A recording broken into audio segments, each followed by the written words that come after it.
Hi, everyone. So, I'm sure you've all asked yourself this question. Anybody that's lost a child or anyone that they love, why do they do this? Why do law enforcement agencies and medical examiners mishandle, dismiss, or minimize suspicious deaths?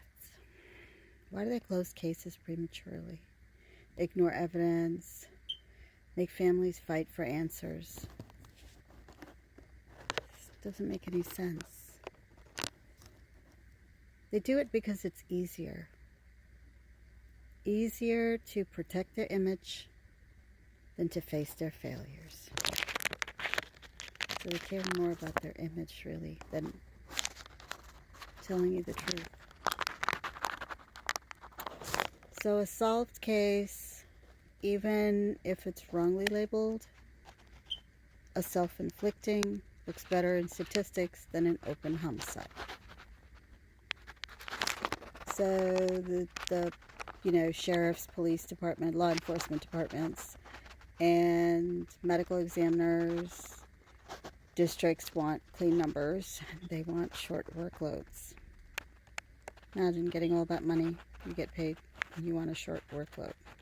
So when something looks complicated and politically messy, they label it as self-inflicted, accidental, or undetermined, and move on.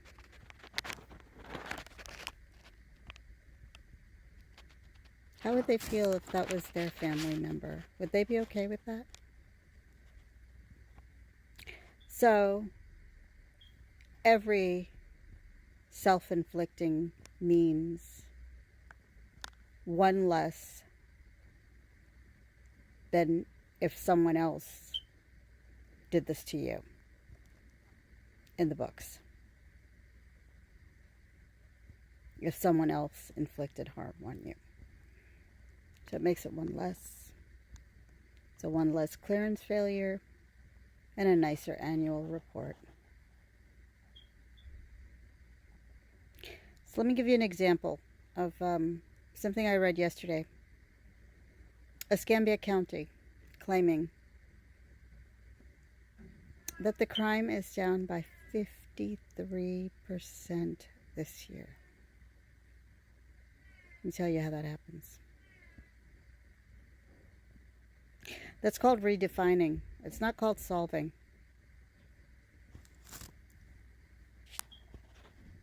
Oops.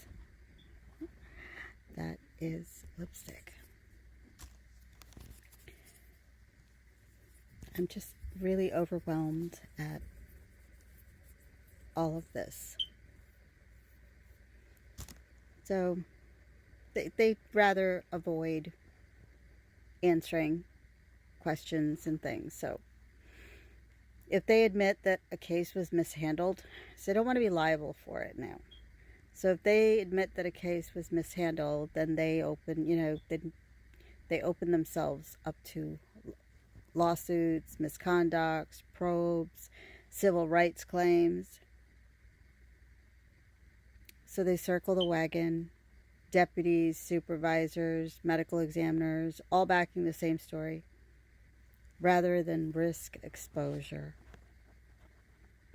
Does this sound familiar to any of you going through this with the loss of a child, loss of a family member, especially where you feel that the outcome or what was written was totally incorrect, and checked into it and found out that nobody did an investigation, at least not in Adam's case and another parent that I know of, Chance Edmondson. Yeah, I mean, and there's plenty more families that this has happened to.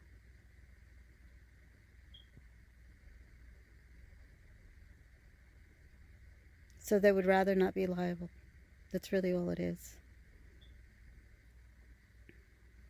And so with all the money that Okaloosa is getting, think about it. They're worried about their budgets. Convenience and budget. So it doesn't cost your budget anything if you don't investigate. and it's convenient. You just close it up. You just write down a couple of things, whatever it is in your head at that moment. So, homicide investigations cost money, time, and personnel hours. You know, the hours that they get paid for that they should be working. But I'm not seeing that.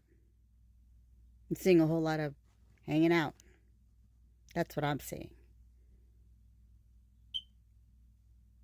This is what I'm allegedly seeing, if you want to say, or this is for educational purposes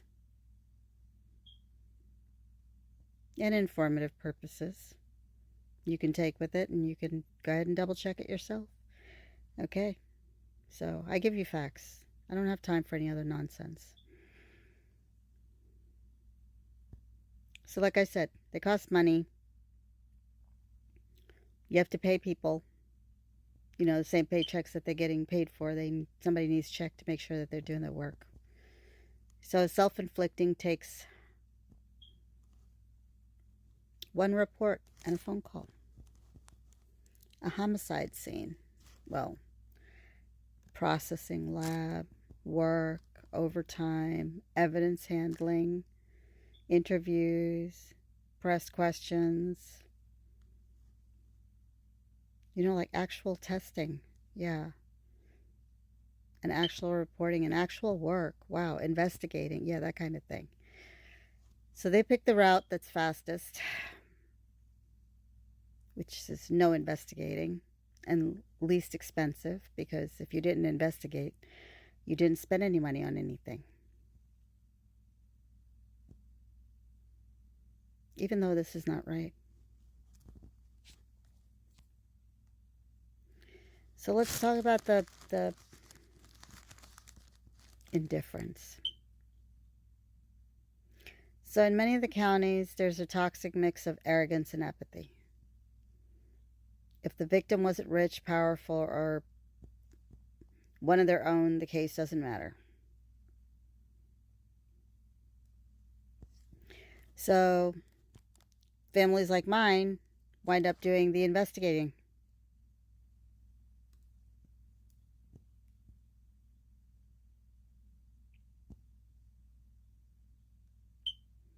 Because there's no compassion and accountability. And they've been replaced by an ego and a career protection. Yeah. That's all they're doing is protecting their career. One backs up the other. That's what I see. Okay. So let's go a little bit into pattern analysis. Yeah, I like to do things like that. Pattern analysis. Always analyzing those. So it's not about a good investigator, bad investigator. It's like a pattern that they follow. So each falls self-inflicting. It quietly helps them build an illusion that the county is safe and efficient. So that's why they do it, you know. It's a numbers game. One that writes off human lives to polish annual statistics, and in this space here and place here, tourist money statistics. So you can't have crime, because if you do, then the tourists don't want to come here. So if you had that question, why do they do this, which I'm sure you guys have, because that's probably one of the first questions I asked when I realized that they're just doing this just for the hell of doing this. You know, these are people that are sworn to protect us, and they're looking the other way. So you know what, guys? As Adam would say, as my son Adam Lesher would say, let's do better. Let's do better, people. And with his let's do better, I added, together we can. And you know what?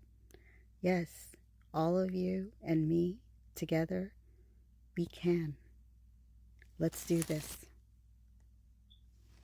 For Adam and for all the Justice for families. Let's get some justice, guys. Hashtag Mother's Quest.